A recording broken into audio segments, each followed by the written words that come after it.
Just another video there. I am holding a cell phone that is not set down in the car. I was thinking telepathic communicating with somebody. It was a female. She was talking about Claudio, how he didn't like to be, the one with the clipboard and his paper would be when he became the supervisor. See, the thing was, when I got hired at IdsOnline's, from day one, it was a Brian over there. He would tell me, "Oh, you're much better than Claudio. Look, you deserve to be supervised, this and the other thing." I mean, I get it, I could have been supervised, man. I wasn't feeling that company.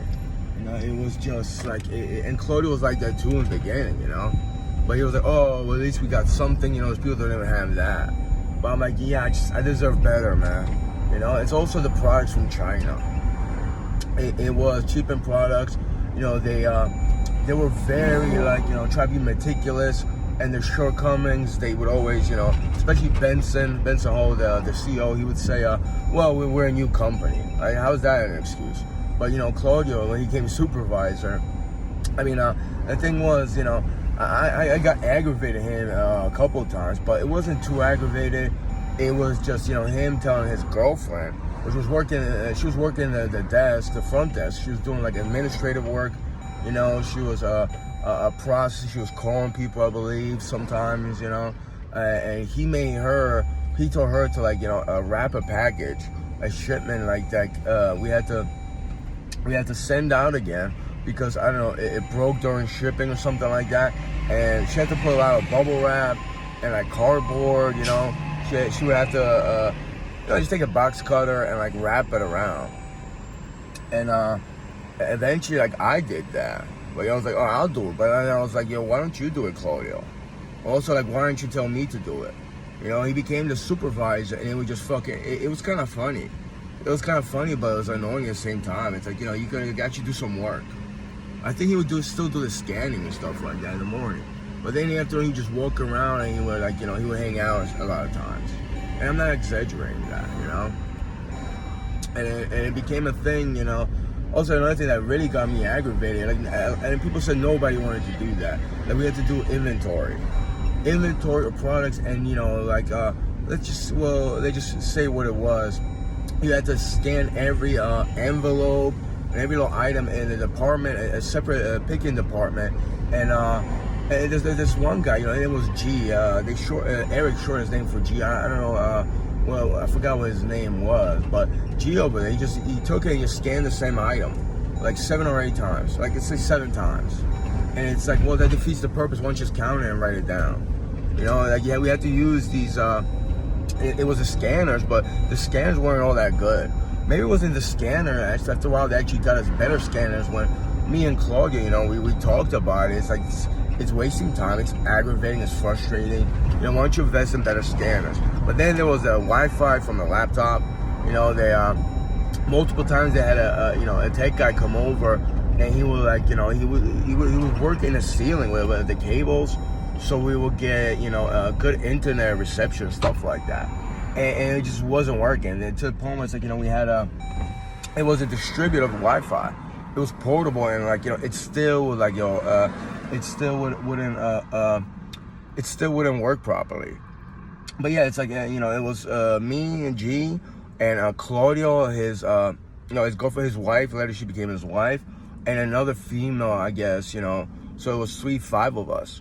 And these, G was doing real quick. I was trying, but I was fuck it, I'm just not gonna fucking what am I supposed to do? And they were hanging out. The 3 of them were just they didn't want to do anything. So it's and it became we'll let G do everything or something like that. But I get it, it was just a fucking annoying job. I understand that. It was. It just, it doesn't make sense. And in the long run, the count was off again. We did inventory and it didn't add up. I'm so how, whose fault? Is it my fault? Is G's fault? It's you got the supervisor right there. Why isn't that fucking guy take charge? Why is he taking shortcuts? What is that? I don't think anyone said anything to Claudio. I don't think anyone said, you gotta take charge, or you're not doing anything, this and the other thing. You know, it's just like I can't be, you know, I don't want to work in an environment where I have to, you know, put people, if I go on a spot or I have to confront you, like, you know, why don't you just do your work? Especially, you know, when he tells his girlfriend to do something and she just steps away from the desk, right? And she gets in the warehouse doing that. I mean, I get it, but it's like, you know, he just didn't want to do it. Chloe didn't like doing that. You know, I wasn't too big on doing that.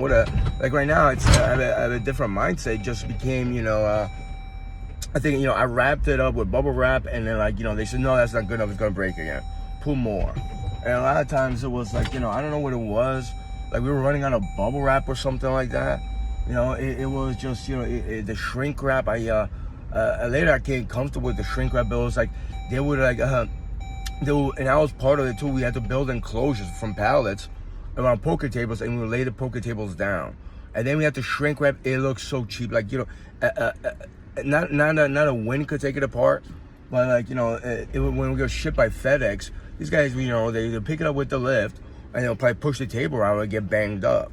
Like that shrink wrap's not gonna do anything, you know. And eventually, it was like, you know, it became apparent, like, you know, I don't know what the percentage was, but a lot of these tables, they got returned from FedEx. And you know, one week I was so frustrated. I just I don't know why. I just say, listen, I'm out of here. I quit. I can't do this anymore. You guys are fucking absolutely ridiculous. But I would have to, like, it was a 12-footer. It wasn't a poker table. It was like not a roulette. It was like a big game table. And it was just so heavy. And I had to build a 12-footer enclosure. But I would build it in front of the dock. There was like, it was one dock and there was nowhere else to build it. And, you know, like people kept coming in. You know, every turn came up, I had to stop. I had to push everything to the side. I needed help to pick it up. And it wasn't fucking funny, dude. That shit's not fucking funny, man.